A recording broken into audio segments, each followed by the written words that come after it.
Water is our most precious resource.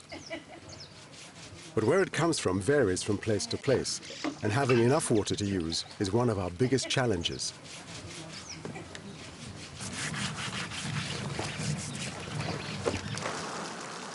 Water from rainfall has a huge impact on communities because no one can predict how much water will fall and at what time of year it will happen, like here in the Machakos district in Kenya.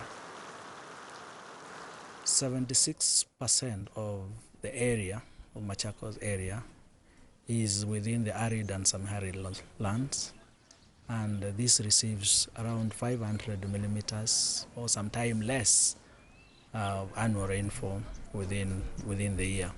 It's only 24% of the area in the district that covers has some moderate potential, agricultural potential. To solve this problem, people are experimenting with different technologies to harvest water. Water harvesting means collecting rainwater and saving it for when there's no rain. Subsurface dams, roof water tanks, and rope and washer pumps are all methods of water harvesting. Water harvesting is really very, very important in this area because out of there's 500 millimeters of rainfall, most of it is lost through evaporation and also through runoff into the rivers. The Machakos Rural Development Program was set up in 2002 to solve the community's water problems. The project illustrates the water harvesting method of collecting runoff rainwater in a small subsurface dam. The water is dammed by means of a wall, 3/4 of which is underground.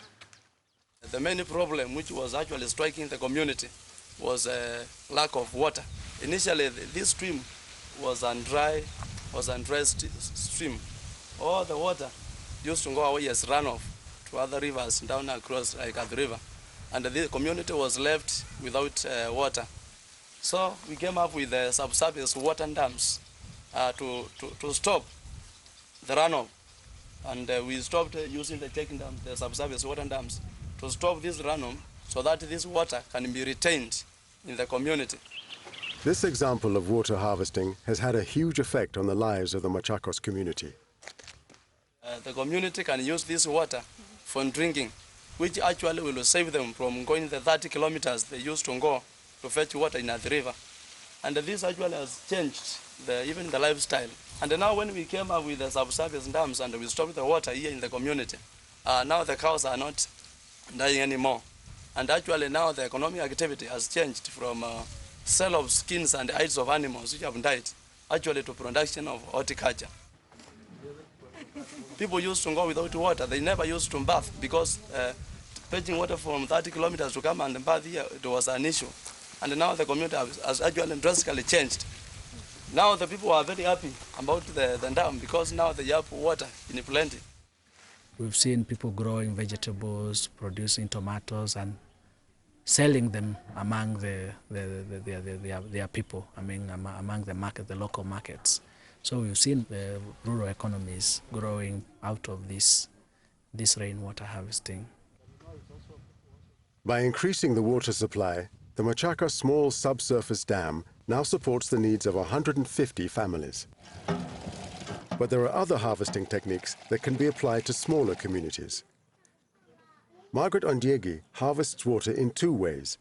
She collects roof water in a tank and has a well which accesses underground water through a pump. The whole community comes here to use my pump. When it was introduced, the water was clean and people liked it. Like Margaret, the Kusa community also has a rope and washer pump that is clean, efficient, and easy to use.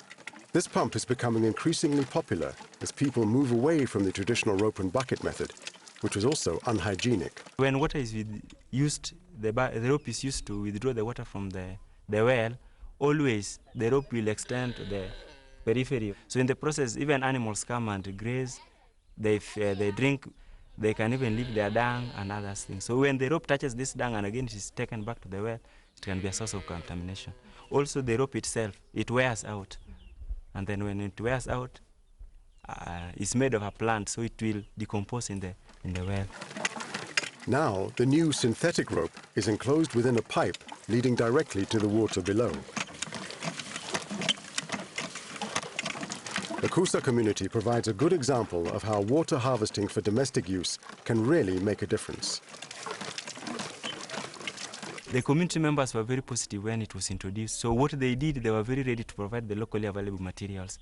So RELMA just brought in the consultant who, together with the local people, helped construct the well. So they were very positive. They brought all these locally available materials, and the fundis, the artisans, made the pump, and it was installed. As well as helping to build the pump itself, their positive attitude to the project has made it a success. You see, for it to succeed, the community must be involved for sustainability, because they feel that it belongs to them. So the community were involved from the word go. So they were very positive.